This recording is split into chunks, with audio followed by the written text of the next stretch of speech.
Immigration is this big issue, obviously, hanging over the debates today. There was breaking news that's actually been months in the making, a setback for the Trump administration as the Supreme Court pushed back on Donald Trump's effort to make citizenship a part of how we would count people in the U.S. Census. This basically rebukes Donald Trump's contrived effort to gather that material, is how the court put it. Also today, attorneys seeking an emergency order to end what they call this health crisis based on the treatment of children and others in these migrant detention centers. In fact, a detained 16-year-old girl tells the lawyers, "We are in a, quote, metal cage with 20 other teenagers with babies and young children. We have one mat that we need to share with each other. It's cold. The lights are on all the time," end quote. Well, my next guest right here is presidential candidate Julian Castro. He's with us right now, and he had quite the sharp exchange on these issues with Beto O'Rourke just last night. Let's be very clear. The reason that they're separating these little children from their families is that they're using Section 1325 of that act, which criminalizes coming across the border, to incarcerate the parents and then separate them. Some of us on this stage have called to end that section, to terminate it. Some, like Congressman O'Rourke, have not. I think that you should do your homework on this issue. If you did your homework on this issue, you would know that we should repeal this section. On January 20th, 2021, we'll say adios to Donald Trump. Julian Castro is done giving out homework assignments and making time for the beat. How you doing? Thanks for coming on the show tonight. This is two Castro brothers in a row. You had my brother on last night, I think. Yeah, that's right. People might think the fix is in. The truth is we have all the candidates and all the family. It's you. You look at that exchange. We just watched it. Did you know you were going to go out there and do that last night, and why did it matter? Well, I knew that I was going to address this issue of the need to repeal Section 1325, and I knew the issue of immigration would come up.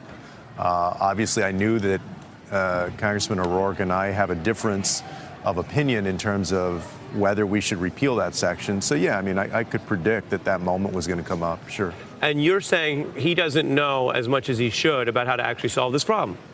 That's what it seemed like, because a couple of days earlier, he made a comment that we need to keep that section in the law if we want to be able to crack down on human traffickers or drug traffickers. What I pointed out last night, and what others like Congressman Ryan did as well, is we already have laws for that. So that has nothing to do with Section 1325. Basically, so let's cut right to the heart of it then, because people hear this debate, people understand where you stand.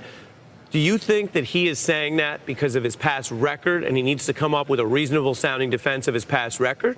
Or do you think this is a really good faith disagreement about what the criminal penalties are for people coming into the country? Well, I mean, people will have to ask him.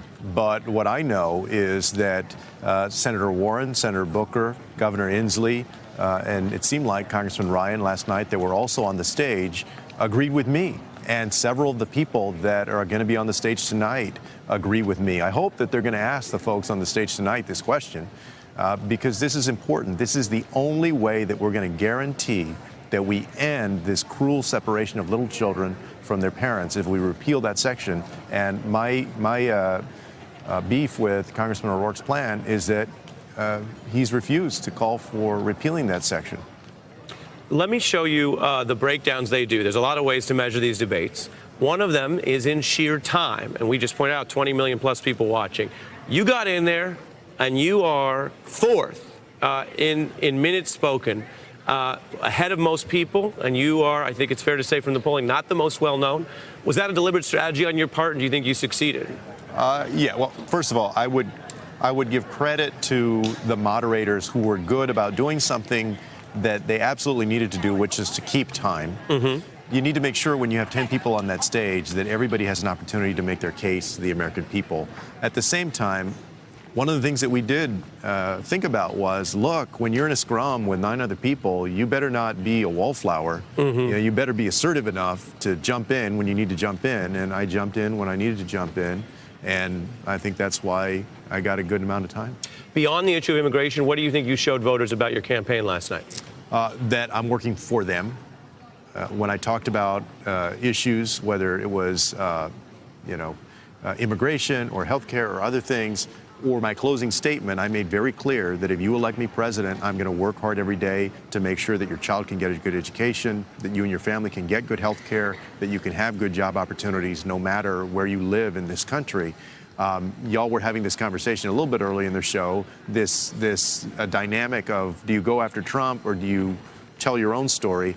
Yeah, I agree that we need to make our contrast with Trump. At the same time, look, a lot of people had not heard about me before last night. There were more than 15 people that were million people that were watching, a lot of them new to me. So the first priority that I had was to make sure people know what I'm about and that what I would do for them and their family. There's going to be time to, go after Donald Trump, and I've already called for his impeachment. I wasn't worried about that. What I'm worried about is why me? Yeah.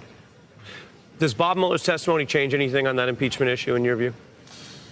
Well, I mean, if he follows what he put in his report, he's going to have these 10 instances of either obstruction of justice or attempted obstruction of justice.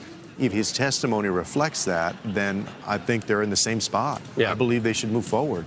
Last question, and it's a light one, but I'm just curious. You're a regular guy. You did your big night. You're here now. Where do you watch the debate tonight? What are you do during the debate? The president promised he would tweet, and he couldn't even carry out that pledge, which I think is a relatively easy thing. If you promise you're going to tweet. He only posted 2. I mean, what are you going to do tonight? So I have slept in the last 30 hours. I've slept, or 36 hours, an hour and a half. I'm sure, make it through the debate, probably in my hotel room with my family who is here. Okay. Have a low-key night and, check out what people have to say tonight. Which candidate do you find is the best sleeping aid when you're watching them? No, the whole thing will keep me up. I'm in it, we're in it. We're competing. Yeah. So of course, I want to know what other people are saying, who's up and who's down, all those things. Yeah. Hey, I'm Ari Melber from MSNBC. You can see more of our videos right here, or better yet, subscribe to our YouTube channel below. You could have been anywhere in the world, but you're here with us, and we appreciate that.